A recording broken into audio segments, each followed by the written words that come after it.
Ya, kembali saya akan menjelaskan mengenai tugas 3. Ya. Tugas 3 akan saya jelaskan apa itu tugas 3. Ya. Nah, ini tugas 3. Ya. Tugas 3 ada 3. Ya.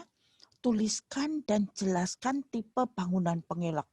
Kamu tinggal salin aja dengan kriteria yang perlu dipertimbangkan untuk perencanaan, pelaksanaan, dan sistem operasional. Nah, ini bagus kalau kamu buat seperti tabel, ya.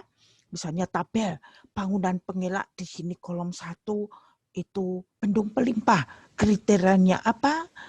Bagaimana persyaratan yang perlu dipertimbangkan untuk perencanaan, pelaksanaan, dan sistemnya. Jadi tabel begitu, itu akan lebih bagus ya. Jadi jangan hanya salin yang tadi ya, tapi kamu buat ringkasan tabel jadi setengah halaman cukup ya.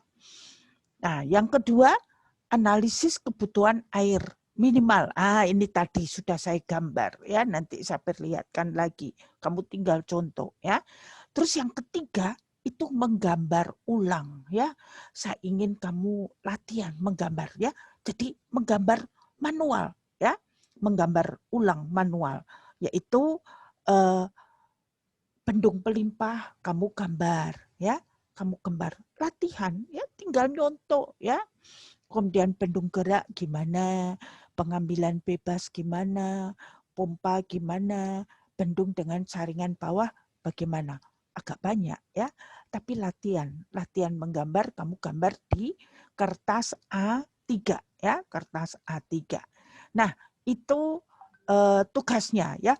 Jadi yang nomor 1 tadi sudah saya jelaskan, baiknya kamu buat dalam tabel ya, dalam tabel. Boleh salah satu kalau sudah bisa buat dalam tabel, kamu kirim di WA Group, saya lihat kalau sudah oke, yang lain tinggal nyalin ya. Maka saya suka harus kamu melalui WA Group supaya lain-lainnya bisa lihat ya. Jadi share ya, bagi-bagi ya. Kemudian nanti yang sekarang saya jelaskan mengenai apa? Mengenai itu yang apa? Gambar ya, menentukan ini ya, gambar ini ya, gambar ini.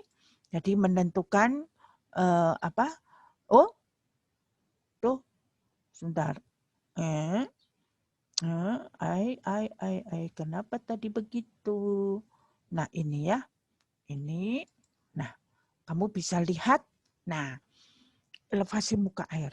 Tadi kan dari sawah ya. Ini sawah terjauh tertinggi ya, terjauh tertinggi ya. Nah, ini biasa ada genangan air itu sekitar 15 sampai 20 cm. Nah, tentu airnya dari saluran tersier ke sini. Ini pasti ada bangunan-bangunannya ya. Apa box, apa pintu, atau terjunan, atau silang, atau talang, dan sebagainya. Dan tiap bangunan itu membutuhkan ada kehilangan tenaga. Ya, sekitar 20 cm, 15 sampai 20 cm. Kamu tinggal hitung aja ada berapa bangunan, berarti harus ditambahkan. Ya. Terus saluran tersier ini punya panjang. Ya, panjangnya tentu memperhitungkan kan kemiringan supaya air bisa ngalir ya, maka ada kehilangan tenaganya di situ ya, airnya beda tinggi ya supaya air bisa ngalir. Nah, itu ditambahkan. Kemudian di saluran sekunder juga ada bangunan premier tuh ada juga panjangnya, jadi bangunan-bangunan dan panjangnya kamu hitung ya. Kemudian di bangunan utama itu ada namanya kantong lumpur, pembilas, ada kolam olah dan sebagainya. Itu juga butuh beda tinggi atau kehilangan tenaga yang kamu harus perhitungkan sampai akhirnya ketemu ini muka air ini. Berarti saya harus bendung supaya muka airnya sampai segitu.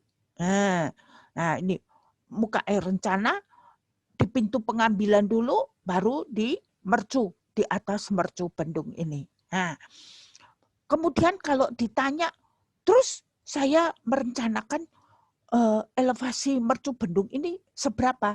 Nah, itu berarti muka air yang kamu hitung deret-deret itu dikurangi H. Jadi ada air di atas mercu ketebalan.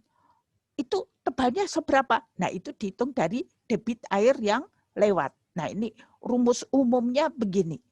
Nah, jadi tidak susah ya. Itu yang mengenai bagaimana. Nah, terus kalau yang mengenai gambar ulang kan kamu tinggal lihat tuh bahan ajarnya sudah ada semua. Nah, ketika saya cari-cari, saya menemukan bagus tugasnya Pak Afif. Kamu kenal Pak Afif toh? Nah, jadi coba saya akan kirimkan juga ya. Nanti kamu bisa contoh lah ya, bisa contoh. Tapi saya tidak mau ditulis pakai ketik begini. Saya tidak mau. Saya tetap menghendaki Anda membuat Tuhan menulis tangan. Saya punya alasan. Paling tidak supaya Anda baca, ya.